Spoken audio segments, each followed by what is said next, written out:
बच्चों, आज हम डिस्कस करने वाले हैं electron dot structure of calcium oxide. हम इसमें बॉन्ड फॉर्मेशन भी डिस्कस करेंगे। कैल्शियम हमारा एक मेटल है और ऑक्सीजन नॉन मेटल है, तो ये एक आयनिक कंपाउंड बनाते हैं। इस टाइप के कंपाउंड्स में हमारा इलेक्ट्रॉन ट्रांसफर होता है from metal to non metal और उस वजह से हमारा आयनिक बॉन्ड बनता है। कई बार क्या होता है, एग्जाम में आपको खाली सीधे नाम दे दिया जाता है, केमिकल फार्मूला नहीं देते हैं। तो पहले हमें इसका क्या बनाना पड़ेगा, केमिकल फार्मूला। केमिकल फार्मूला बनाने के लिए हमें वैलेंसी पता होनी चाहिए दोनों एटम्स की, और इलेक्ट्रॉन डॉट स्ट्रक्चर बनाने के लिए हमें वैलेंस इलेक्ट्रॉन्स पता होने चाहिए।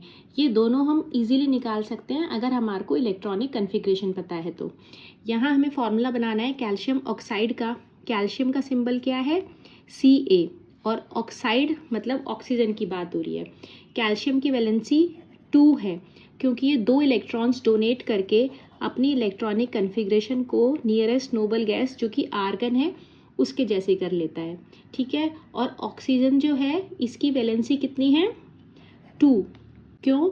क्योंकि इसकी ऑक्टेट कंप्लीट होने में 2 इलेक्ट्रॉन्स की कमी है, तो ये 2 इलेक्ट्रॉन्स लेके अपनी इलेक्ट्रॉनिक कन्फिग्रेशन को नियॉन जैसी कर लेगा और स्टेबिलिटी गेन कर लेगा।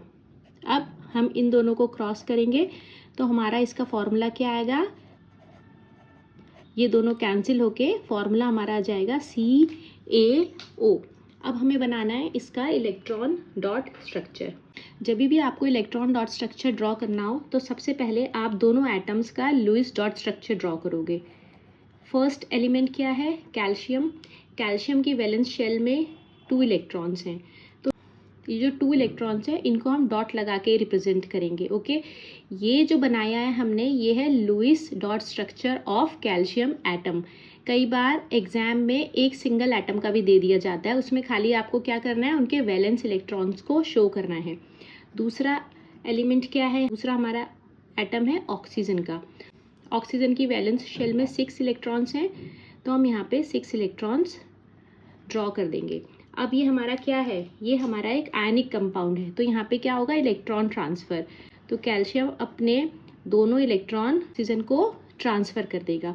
ऑक्सीजन के खुद के 6 इलेक्ट्रॉन थे और उसने 2 इलेक्ट्रॉन्स कैल्शियम से लेके अपनी ऑक्टेट कंप्लीट कर ली, और वहीं कैल्शियम ने अपने दोनों इलेक्ट्रॉन्स इसको डोनेट करके स्टेबिलिटी गेन कर ली है, क्योंकि अब इसकी कन्फिग्रेशन आर्गन जैसी हो गई है। अब कैल्शियम ने अपने दोनों इलेक्ट्रॉन्स डोनेट कर दिए हैं, तो इसकी वैलेंस शेल में एक भी इलेक्ट्रॉन नहीं आएगा, मगर क्योंकि इसने 2 इलेक्ट्रॉन्स लूज़ किए हैं तो इस पर 2 पॉजिटिव चार्ज आएगा।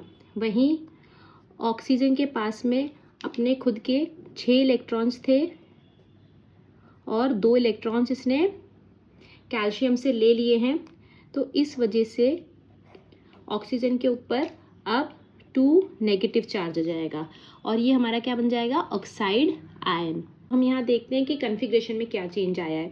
देखो, कैल्शियम की पहले कन्फिग्रेशन थी 2 8 8 2, और जब इसने अपने दोनों इलेक्ट्रॉन्स डोनेट कर दिए तो इसकी कन्फिग्रेशन हो गई 2 8 8। कैल्शियम केटायन की कन्फिग्रेशन क्या है, 2 8 8, और ऐसे ही ऑक्सीजन की पहले कन्फिग्रेशन थी 2 6, और 2 इलेक्ट्रॉन्स गेन करने के बाद में इसकी कन्फिग्रेशन क्या हो गई, 2 8। कई बार एग्जाम में पूछा जाता है कि यहाँ पे आपका केटायन कौन सा बन रहा है और एनायन कौन सा बन रहा है। तो यहाँ पे जो केटायन बन रहा है वो बन रहा है Ca2 पॉजिटिव, मतलब कैल्शियम केटायन, और एनायन कौन सा बन रहा है, O2 नेगेटिव। जो एनायंस होते हैं इनमें लास्ट में हमेशा IDE लग जाता है, तो हम इसे क्या बोलेंगे, ऑक्साइड आयंस। और यही हमारा क्या है, CaO।